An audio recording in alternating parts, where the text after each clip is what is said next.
Okay, we're back.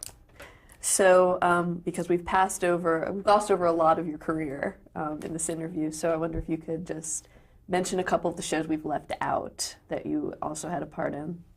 Okay. Well, I worked on a lot of really fun shows and with some really amazing people. Another show that I did with Ken Levine and David Isaacs was a show called Almost Perfect with Nancy Travis, who was so fantastic to work with. And it's a show that I wish had made it, because it was really, I thought the guys put together a great show and it was a great cast. And that was really a fun job. Some other shows I had, one of my favorite writers that I've worked with is a guy named Victor Fresco, and I did a couple series with him, a thing called Trouble with Normal, which unfortunately was, I think, hurt by the network. Its original title, which is a title I absolutely love, was People Who Fear People. And for some reason, the network wasn't behind that title, and they came up with something a little more dull, I think. It's The Trouble with Normal. And it came on the same time as another show that was called Normal, Ohio, and a show called Norm. So you had three shows coming out at the same time, and so I got lost. And it was a wonderful show. It was a bunch of misfits, and it was another great cast. And Victor was just a wonderful, inventive writer. So that show didn't quite make it. But then we did another show together, which counts as one of my favorite shows I've ever worked on. And that's Andy Richter Controls the Universe. It's a show that's very near and dear to my heart. And that's probably the one that I'm most saddened by that it didn't make it. It was a great experience. It was my first foray into single camera directing, and I absolutely loved it. And again, a great cast. Andy Richter was just really hilarious to work with, and Victor Fresco just created this wonderful world for Andy, and we had just the greatest time shooting it. It was a Paramount show. It was all shot on one stage. We only went outside maybe one or two times, so it was very self-contained. But we just ran with it. We just I tried all kinds of different cinematic kind of things. It was a big toy land for me, and we only made I want to say 19 episodes, and I think probably only maybe 12 of them actually aired. But it's a gem. And what happened then? I mean, what is your... It came on a time when there weren't any single camera comedies. We were just ahead of our time.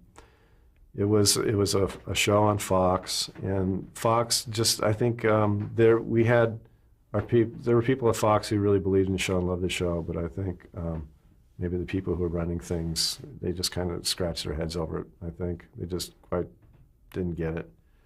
And I guess we were just ahead of our time, because right after we went down, Arrested Development came on the scene, and that just opened up the floodgates to single camera shows. And now everything is practically single camera now. Mm-hmm. So I feel like we were like a year too soon. We didn't quite click. But critically, we were got rave reviews. I mean, probably the best reviews of anything I've ever done came with Andy Richter Controls the Universe. So everything was in place. It was ready to hit big, but it never came. So that was a huge disappointment, and I'm still not over it. Clearly. But Victor Fresco is one of my favorite people, and so I'm looking forward to working with him again. And Andy Richter, I still keep in touch with, and he's helped us out. He's had a recurring role on New Adventures of Old Christine, which I'm working on right now. Another great show that I love doing was Late Line with Al Franken. Al Franken and John Marcus created it, and again, a fantastic cast. I've been blessed working with fantastic actors, And that was just a really fun romp of a show. It was like a Nightline on speed. It was basically just a really fun show, and that would have been a great show. That I feel like that show was a little ahead of its time too, because right now it'd be great to have that show on the air with the present political scene, just to be able to do political humor. So that's one that got away too, which is too bad.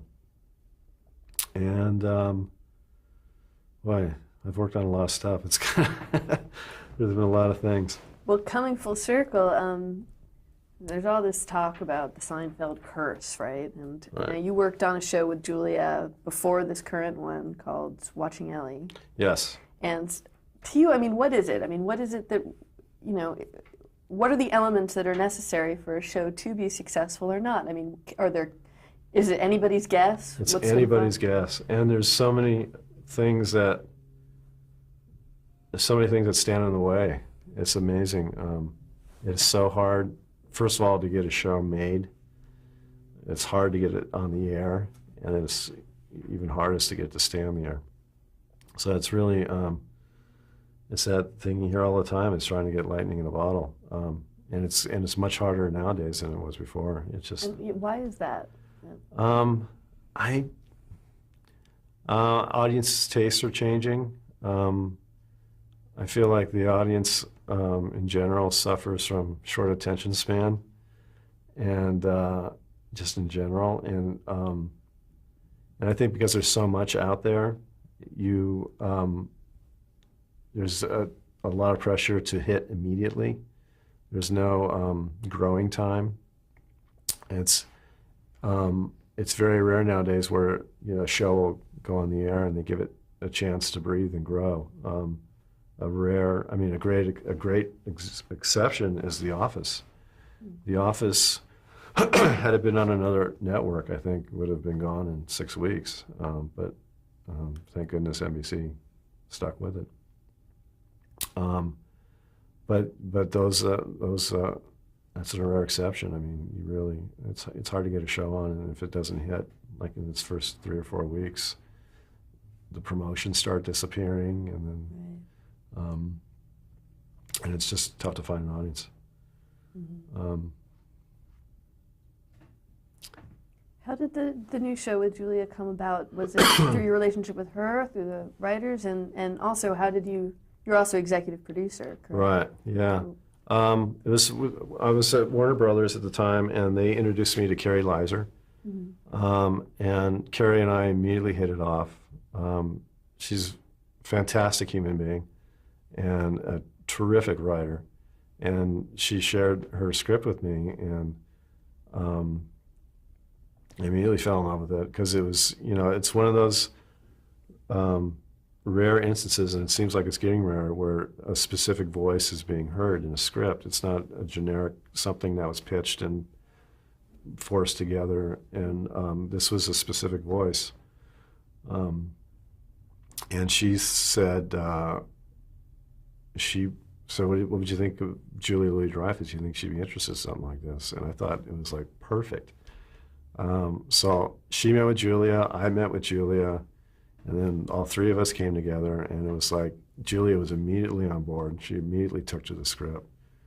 And it was just like, it was easy. It was just one of those easy things that just fell in place. Mm.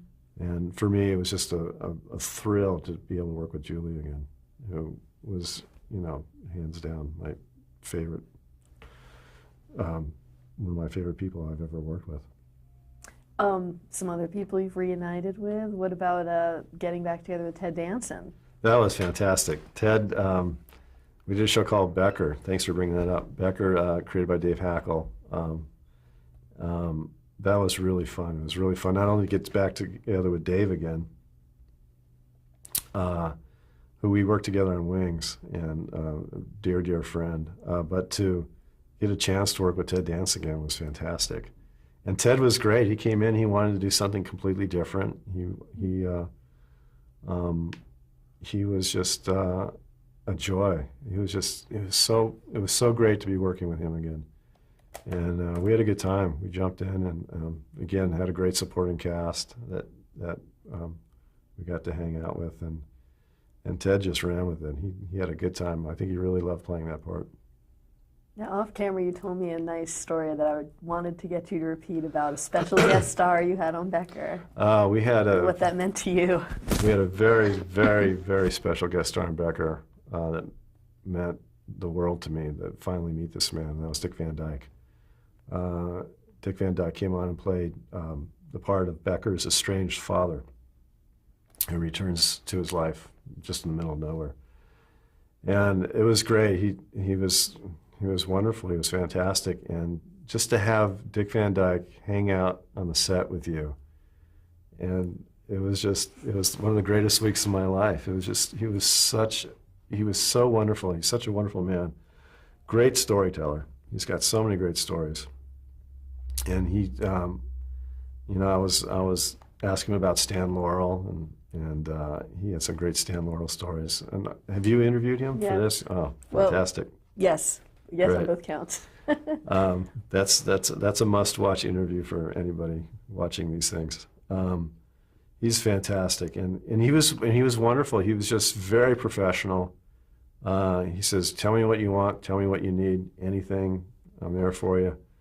And he was so fun and easy to work with, and I got a big kick out of him because he's always on the move. I'd be looking over in between takes, or when he had a couple of minutes to kill, he'd be off to the side of the stage, and he'd be trying out some dance moves, doing a little soft shoe, and he'd be hoofing it up, and it was just great. And he's very involved with technology and computers, and he was telling me all these things that he was really doing on the side, and he's just one of those guys who clearly loves life, and you just want to hang out with him. So that was a thrill. Yeah, that brings up something. Sometimes when you talk to these people who've been around since the beginning of television, they talk a lot about how it's changed. And you, growing up as a child in the 50s and watching all these shows and Ed Sullivan, and I mean, to you, the medium itself, aside from obviously the equipment you're using, how has it changed since you've been working in it? It feels, I don't know. It's gotten. When I grew up, there were 3 channels to watch. It was, CBS, NBC, and ABC, and that was it. You had 3 choices. So you could really build a following. You could really, shows were on for a long time, and there was no. Nowadays, you feel like shows burn out too quick, and like I said before, shows aren't given a chance. Mm-hmm. And it feels more like a business now. All these stations are parts of giant corporations, and so I think that taints it a little bit. I think the creative process, it's a little bit more invasive now in terms of network involvement than it was when I started. When I started, we had people like Grant Tinker, who ran, he was MTM, of course, but then he went on to run NBC, and then Brandon Tartikoff followed him.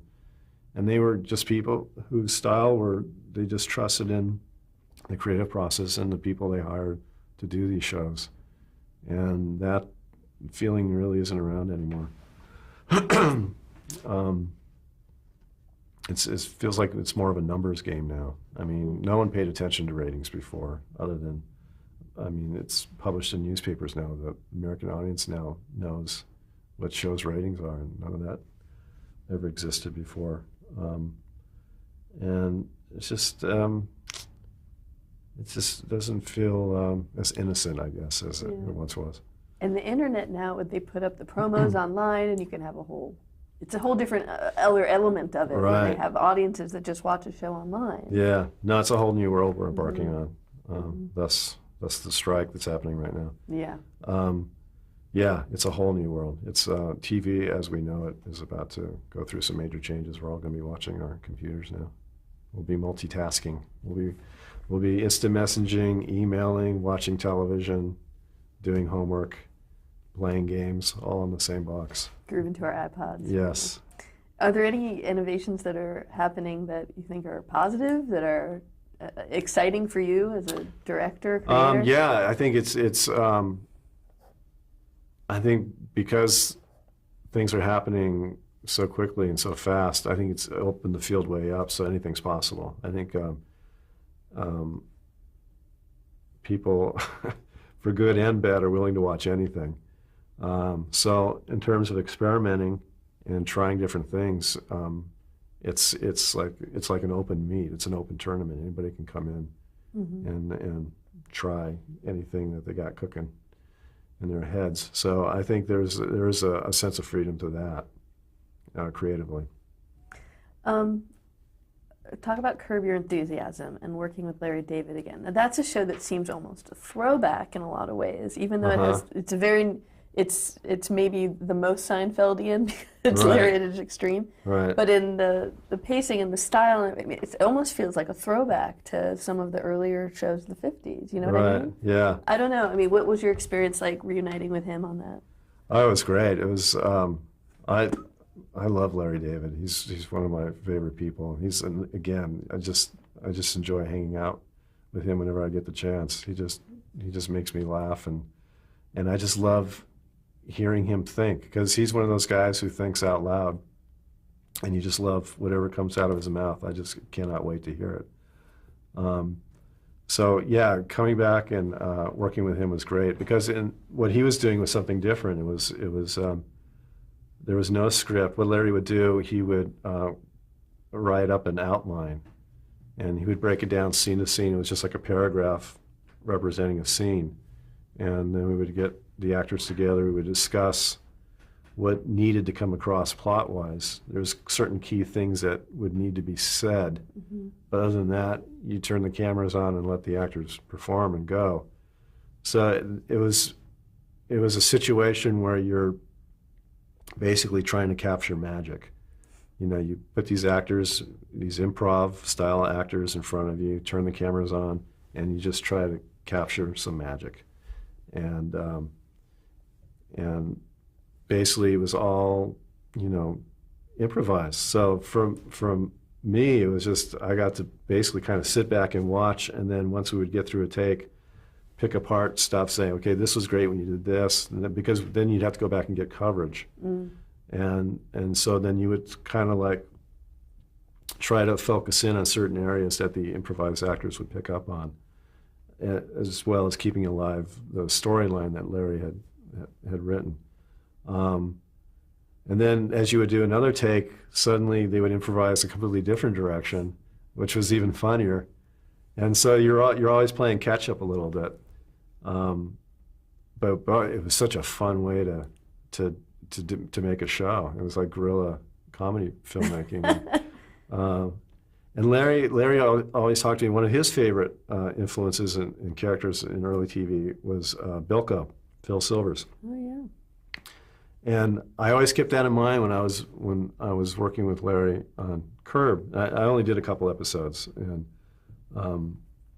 but I kept imagining Phil Silvers sometimes. I saw Larry bringing out Phil Silvers. I could see the influence, the way he would handle certain scenes and stuff. And it was fun to watch Larry the performer. I had worked with him behind the scenes at Seinfeld, but now to be able to direct him a little bit and work with him as a performer was a great experience, a great opportunity. Now, what is it about comedy, and specifically television comedy, that gets you just so jazzed? Because I mean, you've done TV, movies, and I don't know if you've done any drama directing. No, but, editing, but not directing. What is it that keeps you in this genre? Laughing. I think it's your basic joy of laughing. It's just, it's great. I feel blessed to be able to have a job where my job is to elicit laughter. So we're down on a set working with performers, with the writers, and our job is to make ourselves laugh with the hope when it's presented, it'll make other people laugh. So it's kind of my job when I walk out of the house is to go, and have a good time. That's my job. So it's like, it's a pretty cool job. And what makes you good at it? Do you have the answer to that? I don't know. I have no idea. I think it's having an ear for it. I know when it's not working, obviously. We all know when something's not funny, but I think somehow I've been blessed with an ear. It's another thing Jimmy Burrows taught me is listening. He said he would often, like when he came from theater, he would often be backstage and he would be listening instead of watching. He would be listening to the dialogue and listening to the rhythms. So a lot of it is developing an ear for it, because when you're given a certain line of dialogue, if you punctuate or stress or underline the wrong word, it's not funny. If you underline this word instead, it becomes funny. It has a different meaning, a different intention behind it. Why? I have no idea. But it's listening. You hear something that strikes you funny. Mm-hmm. And I think maybe I've been blessed with that kind of ear. So I know if something's not quite working, I feel like I have the ability to help the actor to do a little tweak. Maybe instead of ending it with this inflection, or instead of underlining this word, try stressing this word instead. Mm-hmm. And taking beats. A lot of it's timing. Again, that's the rhythm. Knowing when to pause, when knowing not to pause.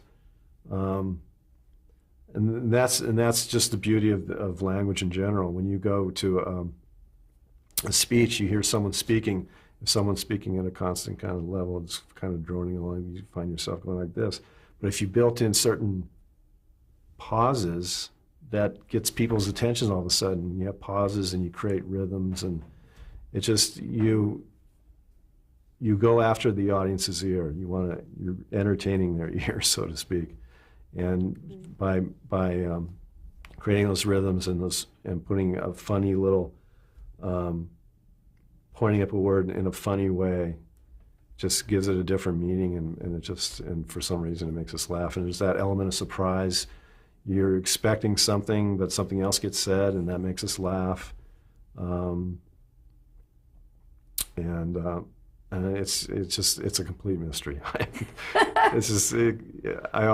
I've been analyzing it for years now, and I have no answer. I got a lot of questions but no answers. Right. As an audience member of your shows or other shows, what are some of the biggest laughs you've had in your life? You know, I mean, what are some of the standout lines or moments, or there any that you just replay in your mind and it's still funny? You know, decade after decade. Well, every time I watch Michael Richards on Seinfeld, it's just he would get our biggest laughs on that show, because just purely out of the physical stuff he would do, and it's just base. You know, it's rudimentary. It's the stuff it's like the slapstick stuff, the pie in the face that we all grew up with kids. It's your basic things that make us laugh. Michael was just wonderful at it. Just those physical things that he would do, and his just bigger than life moments that he created. I think a lot of it's character driven. When the audience gets to know and love a character, they become ahead of the material. Sometimes you don't even have to get to the punchline. You know it's coming. Like Raymond was great at that. Everybody loves Raymond. Those characters, you know, before Peter Boyle even uttered a word, you knew what his attitude was going to be. You knew it didn't matter what he was going to say. It was so funny. I mean, there's this great moment, this famous Jack Benny moment that people have been talking about forever. It's one of the greatest laughs ever recorded. When someone, Mel Blanc, I think, was playing a character and comes up and says, "Your money or your life." And Benny pauses, and that pause created one of the greatest laughs in comedy history. And he just wrote out that laugh. The laugh probably lasted a minute or so. And as it died down, he said, I'm thinking, which really brought another great laugh.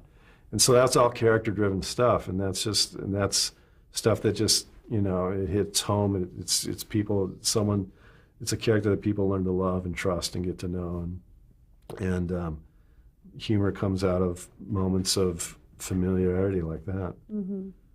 So, and it's all amazing. Comedy's an amazing process. Yes. What are you working on now? What are the current projects that you're working on? I'm in the middle of doing The New Adventures of Old Christine Mm-hmm. with my buddy Julia Louis-Dreyfus Right. and Carrie Leiser. And we just finished our 8th episode of this season. And we're down right now because of the writer's strike. So we're on hold. We're waiting to see what's going to happen. And Julia won an Emmy Award last year for performance. Breaking the curse. Yes, the Seinfeld curse is broken. Which was pretty silly, that whole thing, but yeah. So I'm having a ball doing that. And then I am looking forward to doing I'm going to be doing a pilot the next couple of months with Bernie Mac, who I'm a big fan of. Oh. So I'm looking forward to that. Great. Bruce Helford is the writer and creator of that. And so that's something down the pike. And I hope to work with my old friend, like Victor Fresco. I hope to do something with him again.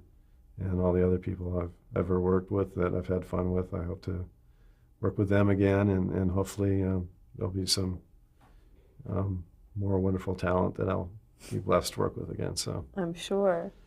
Looking back now at this career of yours, what would you say your biggest achievement is, your proudest moment on screen? And it doesn't have to be something we've seen. Right. My proudest. I don't know. There's a lot of them.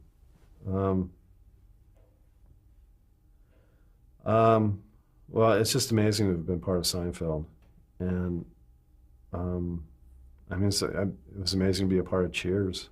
Mm. Two of the greatest shows ever. Frasier, I was very tiny, but I put my foot in. I just feel my career in general has just been, I just feel really, really lucky, because a lot of it is luck. I mean, there's a lot of talented people out there, I'm sure, who never got an opportunity or were never, their luck didn't happen for them. So I give a big nod to being lucky.